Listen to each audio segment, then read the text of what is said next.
Hazbin Hotel is built around the idea that anyone can be redeemed. Which means by the end of the show, we won't just be seeing Charlie's guests make it past the pearly gates, but also some of the villains. The lowest of the low who aren't worthy of forgiveness, yet are still capable of change. Which sinner actually fits the bill though? And could they attain redemption without checking into the hotel?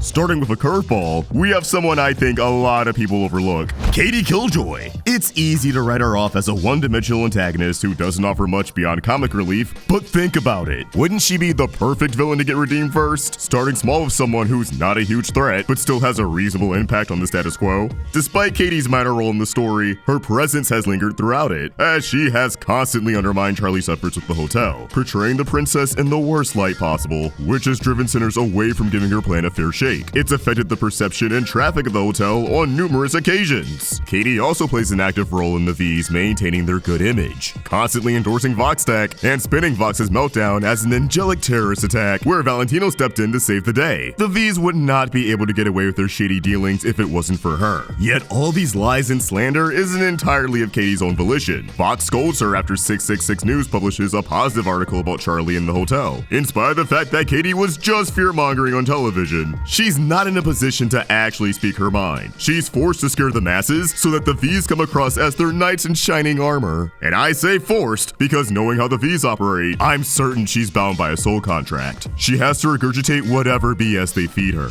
It's also only a matter of time before hell wakes up to the lies she peddled, now that it's widespread knowledge that redemption works, and Charlie is actually a trustworthy individual who wants the best for her people. That's all gonna become a bigger problem for Katie because she's pretty self-obsessed. If she loses the public's adoration, I don't think it's crazy to think she'd do anything to get them back, even going against the V's and coming clean on television, using her platform to spread the truth. Doing this to save her ass wouldn't really justify a redemption though, because that's obviously self-centered. It's more so that I believe her selfish nature will lead to her making a selfless sacrifice. The end of season 2 should serve as a turning point for Katie. Before, when she was slandering the hotel, she had no idea if redemption actually worked. She had very little interest in Charlie herself, and even with Vox's influence, it was clear she truly did not know what to make of everything that was happening. Her bad faith smear campaign seemed to be fueled by genuine skepticism. But then she was a witness to Charlie and Emily putting their lives on the line and uniting the overlords to save the pentagram. She knows Pensius is in heaven, and with Vox seemingly taking a back seat, she'll no longer be under his constant influence. Vox was someone Katie both feared and was highly attracted to. But Valentino might be a different story, one where Katie only fears him. I expect there to be a different dynamic, as I'm sure Valentino calling the shots will negatively impact everyone. Not just Charlie and the gang, but also those employed under Vox Tech. So despite how easy it would be to keep up the grift, I think it makes a lot of sense for Katie to go against Valentino and expose the truth about what's really happening. Whether that's putting Val on the spot in an interview, orchestrating a hit piece similar to Hazbin Hotel behind closed doors, or even quitting 666 News and starting up her own independent outlet, gossiping about the things she wants to talk about, like the V's, instead of rehashing whatever's fed to her. Not just to protect her reputation, but because she knows it's the right thing to do, irreparably damaging the V's and helping Charlie out in the long run. Katie would still be impacting the status quo for reports, but she'd be uplifting Charlie instead of putting her down, which at the very least would redeem Katie narratively, playing the role of an ally. But there's also a chance that Valentino will get her killed in retaliation, causing her to unexpectedly respawn in heaven, assuming this development would also have her overcome the whole homophobic thing. I'm not homophobic, I just hate gay people.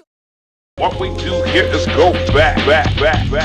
Need something to throw on while you draw, study, or sleep? Roundtable Rewind's got you covered. So why not take a stroll down memory lane and subscribe? No one can tell me what to do. See you there.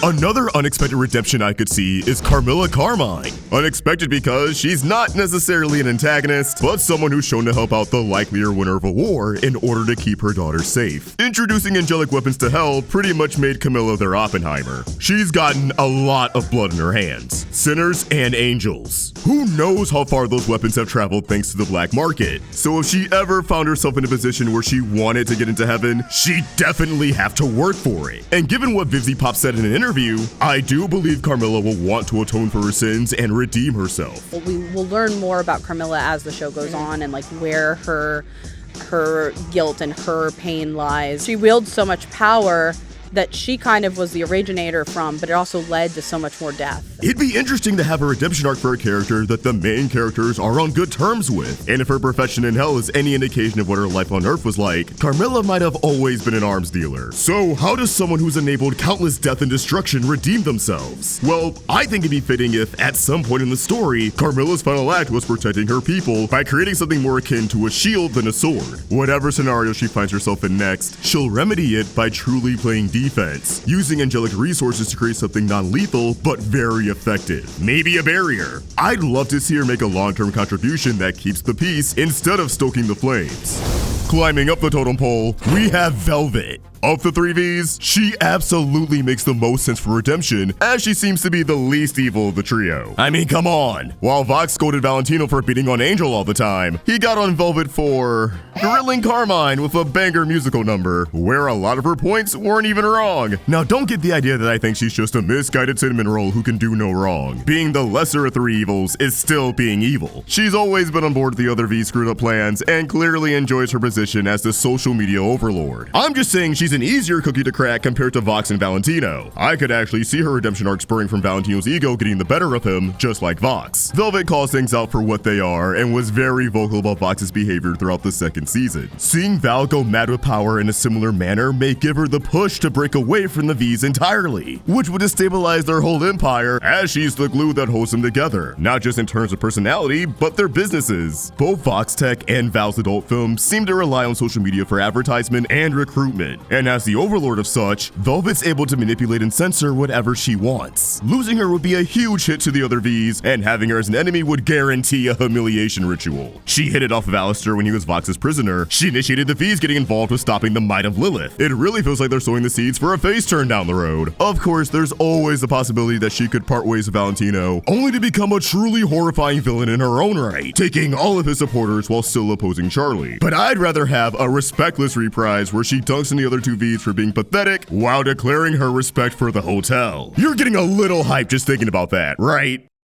However, there's one other V that I believe is marked for redemption, and believe it or not, that's Vox, proving that truly anyone can be redeemed. Hell, when Charlie stood on that belief during Vox's visit, it clearly got under his skin, glitching but quickly regaining composure. Is it far-fetched to think that deep down, a part of Vox wants to be redeemed? Compare his short-lived fixation with wanting to conquer heaven to his obsession with Alistair. Vox really admired Alistair and wanted to pursue something deeper, but after he faced a humiliating rejection, Vox became hell-bent on destroying Alistair. Yet he also settled for Al being his prisoner, showing that this is more of a if I can't have you, no one can situation for Vox. It's a heartbreak he never recovered from, and it definitely shows. Grown-ass man, by the way. Vox is someone who chases validation. He wants to be revered by all, so what could be a bigger blow to his ego than to die a sudden, gruesome death, only to respawn in hell? That's life itself telling him that he's far from a god, and he's the last person anyone should look up to, which is why everyone on Earth is now looking down on him, cause he's 6 feet under and in hell. So it tracks that, much like with Alistair, Vox approaches heaven with a mentality where if they won't let him in the club, he'll brute force his way past the bouncer and take it by force. And if the angels won't submit, then he'll just blast him to pieces. Problem solved. He may not realize it, but I do think he's extremely bitter that he's stuck as a sinner. His overlord status may put him at the top of hell, but in the grand scheme of the afterlife, he's at the bottom of the chain. He wants to be good enough for heaven. It's the ultimate seal of approval. How could he not want in? But redemption is something he never thought was a possibility, especially for himself, hence him going all in on being a supervillain once he arrived in hell. Being presented with it as an option challenges his entire worldview. Even if redemption isn't something he desired previously, it might be the only viable path forward for him after melting down and almost destroying the city, getting on Vel and Val's shit list in the process. The people no longer love Vox, and his friends have turned their back on him. He no longer has any influence, while Alistair's free to take the title of the most powerful sinner. This is Vox's worst nightmare. There's no shot he's going to take all of this lying down. Plus, he's a fan fave, and clearly one of Vivzy Pop's faves, so it's very unlikely that his role in the story is done yet, or that he'll be reduced to a background character, especially this early in the series. Vox especially has become one of my favorite characters I've ever created.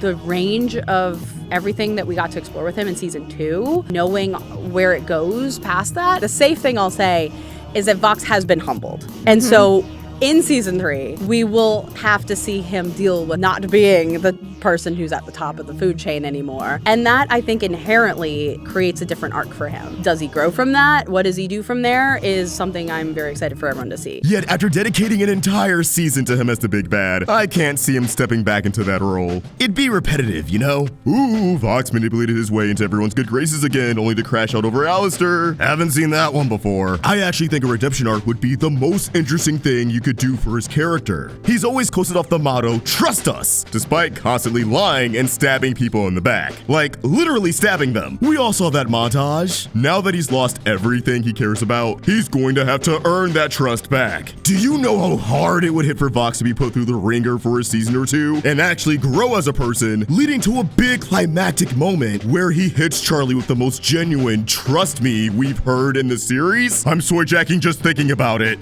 Instead of backstabbing and manipulating everyone to get his way, Vox is going to have to form genuine connections and display vulnerability to get back in everyone's good graces. I think he'd have no idea where to start with redemption though, forcing him to swallow his pride and check into the hotel for help, which everyone but Charlie would be against. But you know how she rolls. She'd come around to giving him a shot. Vox as a hotel guest would be hilarious. Watching him trying to reform and be a decent person just sounds like comedy gold. An earnest redemption arc would also force Vox to get to the bottom of his issues. Why does he want to be the best? Why does he want to be adored so damn much? What's the source of his god complex? Digging deeper into his past on Earth would be a treat. I also think redeeming a villain like Vox would be pulled off best if we saw him mulling over if he wants to be redeemed. That it's easier for him to relapse and fall back into his wicked ways, because at least he doesn't have to revisit painful memories and figure himself out. I'd also love to see a situation where two of the V's want to reform while the other doesn't. As you can guess, I think Valentino would make the most sense to be against redemption. The two have already clashed before in a way that made Valentino oddly sympathetic, but since Val is apparently going to be a huge focus of season 3, I think they can make this a good bait and switch where Val is so much worse than Vox that anyone who felt bad for him in season 2 will feel like putting on clown makeup. The drama of a full-fledged V fallout would have my ass seated. Vox embarking on a redemption arc would also breathe new life into his rivalry with Alistair, who is all but confirmed to be ascending to big bad status in the coming seasons. I'd love to see Vox and Alistair ultimately switch places, where Vox is the psychopath trying to be on his best behavior and aid Charlie, even if reluctantly, while Alistair is a power-hungry freak who's out of control and needs to be dealt with. I think there's a fair share of people who reasonably expect Alistair to bow to the power of friendship, but given how the show has handed him L after L after L while helping Charlie, I think it makes more sense for him to finally start getting some wins at the expense of his relationships. That he'll be the one beyond saving. But I should really save all that for a video on who I think won't be redeemed in the show. Whether Vox is opposing a more villainous radio demon, or if he ends up being the MVP against another antagonist, I'd love to see him prove Charlie's thesis correct as he grows as a person and once again becomes the voice of the people. This time without ulterior motives. Imagine a Vox Populi reprise where he's actually well-intentioned, rallying sinners together against Lilith or Rue. They'd be making video essays about him for years.